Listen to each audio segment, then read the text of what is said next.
महत्वाची बातमी नाशिकमध्ये शिवसेनेची एक महत्वाची बैठक आहे। स्थानिक स्वराज्य संस्थांच्या निवडणुकीच्या पार्श्वभूमीवर बैठकीचं आयोजन करण्यात आलंय।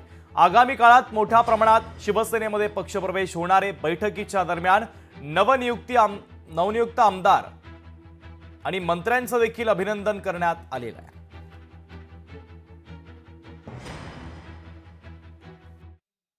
उभाटा असेल, काँग्रेस असेल, राष्ट्रवादी असेल, अशा विविध पक्षांमधील लोकांना आता महायुतीकडे त्यांचं जे काय सत्ता जी आली आहे व जो काही लोकांचा विश्वास पूर्ण महायुतीवर आहे, त्या दृष्टीने व एकनाथ शिंदे साहेबांनी जे पूर्ण स्तरावर स्थानिक स्तरावर जे काही काम केलं आहे, ज्या काही योजना सर्व सामान्य माणसांपर्यंत पोहोचवल्या आहे, त्यामुळे भरपूरशा लोकांना प्रवेश करण्याची इच्छा आहे। नगरसेवक असतील, पदाधिकारी असतील, माजी आमदार असतील, असे भरपूर लोकांना शिवसेनेमध्ये येण्याची इच्छा आहे व त्या दृष्टीने 2 तारखेनंतर पक्षप्रमुख हे आमच्या आल्यानंतर एक मीटिंग आम्ही आयोजित केली आहे व त्या मीटिंगमध्ये हा निर्णय घेऊन